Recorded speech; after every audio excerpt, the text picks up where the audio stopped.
Hello दोस्तों, स्वागत है आप सभी का हमारे इस यूट्यूब चैनल पर। दोस्तों, आज का ये वीडियो बहुत ही ज़्यादा इम्पॉर्टेंट है। आज की इस वीडियो में हम बात करेंगे यूपी पीसीएस प्री रिज़ल्ट को लेकर। आप सभी को पता है, जब से रिज़ल्ट जारी हुआ है अभ्यर्थियों के मन में एक गुस्सा है, नाराज़गी है आयोग के प्रति। वो क्यों है आप सभी को भली भांति पता है कि जिस तरीके से रिज़ल्ट जारी किया गया है, कोई कट ऑफ वगैरह नहीं, ये सारी चीज़ें हुई है और इसी वजह से अभ्यर्थियों के मन में अब आयोग के प्रति गुस्सा है, नाराज़गी है। पूरा मामला क्या है और आगे क्या कुछ होने वाला है, क्या रिज़ल्ट दोबारा आएगा, इन सारी चीज़ों पे आज की इस वीडियो में हम बात करेंगे। तो वीडियो को आप अंत तक ज़रूर देखिएगा और देखने के साथ साथ अपने यार दोस्त मित्र को भी शेयर कीजिएगा। देखिए, एक चीज़ आप सभी को समझना है, जिन्होंने एग्ज़ाम दिया है, जिनका प्री क्वालिफाई हुआ है, उनको देखिए ढेर सारी बधाइयाँ। आपके लिए वीडियो नहीं है, वीडियो उन अभ्यर्थियों के लिए जिन्होंने मेहनत किया था, जिन्होंने अच्छा भी किया था। उनको उम्मीद था कि इस बार उनका प्री क्वालिफाई हो जाएगा, लेकिन नहीं हो पाया। ये वीडियो स्पेशली उन अभ्यर्थियों के लिए है। तो अगर आप भी ऐसे अभ्यर्थियों के श्रेणी से आते हैं तो इस वीडियो को अंत तक ज़रूर देखिएगा और देखने के साथ साथ अपने यार दोस्त मित्र को भी शेयर कीजिएगा जो ये परेशानी झेल रहे हैं। यहाँ पर देखिए, जब आप सभी को पता है कि 28 फरवरी 2025 को रिजल्ट जारी होता है। एक तो रिजल्ट 2 महीने के बाद रिजल्ट इनके द्वारा दिया जाता है। देखिए, अभ्यर्थी क्या करते हैं ना, पहले आप सभी ने देखा अभ्यर्थियों के द्वारा पहले प्रोटेस्ट किया गया नॉर्मलाइजेशन वगैरह को लेकर, शिफ्टों में एग्जाम को लेकर। इसके बाद आयोग ने एग्जाम डेट डिक्लेयर किया, वो भी आप सभी को पता है कि एग्जाम डेट दिया भी गया। और साथ ही साथ जो पेपर का लेवल था, आप सभी ने देखा उस टाइम कितना कठिन था पेपर। साथ ही साथ आप सभी को पता है अभ्यर्थियों को सेंटर को लेकर भी दिक्कत हुई, बहुत दूर दूर सेंटर दिया गया था, फिर भी अभ्यर्थियों ने एग्जाम दिया। ये सारी चीज़ें, उसके बाद अभ्यर्थी 2 महीने से इंतजार करते रहे। कोई आयोग के द्वारा सूचित नहीं किया गया कि हम इस दिन को रिजल्ट दे रहे हैं। आयोग ने 28 फरवरी 2025 को रिजल्ट भी जारी किया। तो ऐसा रिजल्ट दिया कि अभ्यर्थियों के मन में रिजल्ट को देखकर और नाराज़गी है, आयोग के प्रति गुस्सा है। देखिए, रिजल्ट जिस दिन जारी हुआ, आप सभी को पता है कि जब रिजल्ट जारी होता है तो पहले अभ्यर्थी यही चेक करते हैं कि हमारा प्री क्वालिफाई हुआ है या नहीं, हमारा उस पीडीएफ में रोल नंबर है या फिर नहीं। ठीक है, इसके बाद क्या हुआ कि कोई कट ऑफ वगैरह नहीं बताया गया।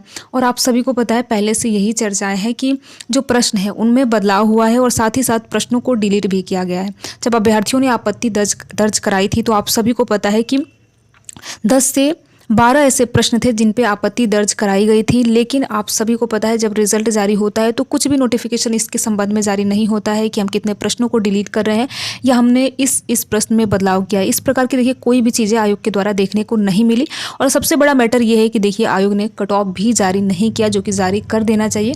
कम से कम अभ्यर्थियों को पता तो चले कि कैटेगरी वाइज कट ऑफ कितनी गई है 2024 प्री की। इसके बाद देखिए मार्कशीट वगैरह भी नहीं दिखाया गया, यानी कि अभ्यर्थियों का केवल एक पीडीएफ में रोल नंबर जारी हो गया जिन्होंने क्वालिफाई किया है उनका। बाकी देखिए क्वालिफाई तो आप सभी को पता है कि 1566 अभ्यर्थी ही हुए हैं।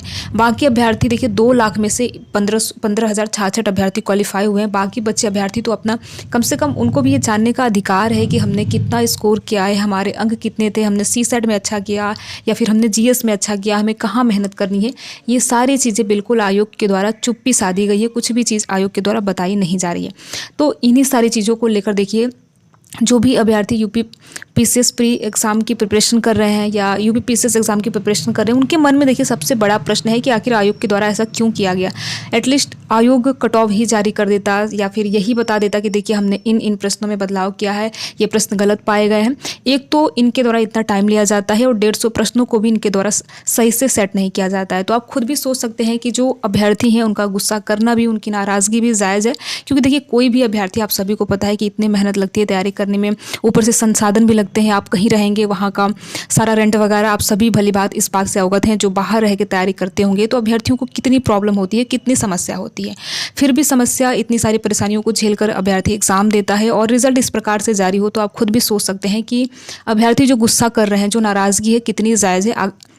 अगर आयोग को लगता है कि अभ्यर्थी जो आरोप लगा रहे हैं बेबुनियाद है तो आयोग को चाहिए कि जो अभ्यर्थी आरोप लगा रहे हैं उनका खंडन करे। लेकिन अभी तक आप देखेंगे कि अभी तक आयोग के द्वारा एक नोटिस तक जारी नहीं किया गया कि कट ऑफ इतनी गई है, हमने इन प्रश्नों को डिलीट किया है या इन प्रश्नों में बदलाव किया गया है। इस प्रकार की कोई भी प्रतिक्रिया अभी तक आयोग के द्वारा नहीं की गई है। तो देखिए इन्हीं सारी चीज़ों को देखते हुए दिल्ली के मुखर्जी नगर में अभ्यर्थियों ने साफ तौर पे कह दिया है कि अगर देखिए अभ्यर्थी प्रयागराज में भी प्रयासरत हैं, वहाँ भी प्रयास कर रहे हैं कि अगर आयोग अपनी बात से नहीं मानेगा, यानी कि कट ऑफ वगैरह जारी नहीं करेगा या ये नहीं बताएगा, स्पष्टीकरण नहीं देगा, तो हम एक बड़े पैमाने पे धरना प्रदर्शन करने वाले हैं, जैसा हमने दिसंबर में किया था। आप सभी दिसंबर के धरना प्रदर्शन से वाकिफ़ होंगे। बड़े पैमाने पे प्रोटेस्ट किया गया। उसके बाद जैसे ही प्रोटेस्ट किया गया, उसके 3 दिन के बाद जो आपका एग्ज़ाम का डेट है, प्री एग्ज़ाम का डेट है, वो घोषित किया गया। तो देखिए ये जो अभ्यर्थी कर रहे हैं, ऐसा नहीं है कि उनकी खुद की मर्ज़ी है कि हम प्रोटेस्ट वगैरह करेंगे। ये आयोग अगर नोटिस जारी कर देता, आयोग अगर स्पष्टीकरण दे देता, तो अभ्यर्थियों को ये सारी चीज़ें नहीं करनी पड़ती। साथ ही साथ देखिए, अगर आपके मन में ये प्रश्न है कि क्या कोर्ट वगैरह का मैटर है, तो देखिए अगर आयोग नहीं मानता है तो अभ्यर्थी हर वो चीज़ें करने के लिए तैयार हैं जो उनके हक़ में है। और देखिए उनके हक़ में ये चीज़ें हैं और उनको जानने का बिल्कुल अधिकार है, उनका हक भी है कि हम जानें कि हमने कितना स्कोर किया है और हमारी कट ऑफ वगैरह क्या रही है। तो देखिए अभ्यर्थी प्रयास कर रहे हैं कि आयोग पहले रिक्वेस्ट कर रहे हैं, आप सभी न्यूज़पेपर के आर्टिकल के माध्यम से भी देखा था, अभ्यर्थियों के द्वारा पहले यही प्रयास है अभ्यर्थियों का कि आयोग से पहले रिक्वेस्ट की जाए, पहले ये कहा जाए कि आप कट ऑफ वगैरह जारी कर दीजिए और साथ ही साथ ये भी बता दीजिए कि किन किन प्रश्नों में हमने बदलाव किया है। क्योंकि देखिए अभ्यर्थियों का आरोप है कि 74 नंबर लाने वाला अभ्यर्थी प्री क्वालिफाई हो जाता है और मेंस के लिए एग्ज़ाम में बैठ सकता है। इसके बाद 84 प्रश्न सही किया है, उनका प्री क्वालिफाई नहीं हुआ है। तो आखिर ये सारी चीज़ें किस तर्क पे, किस आधार पर आयोग के द्वारा की गई है? अभ्यर्थी चाहते हैं कि उनके इन सारे प्रश्नों का आयोग के द्वारा जवाब दिया जाए और आयोग को चाहिए कि बिल्कुल जवाब दें।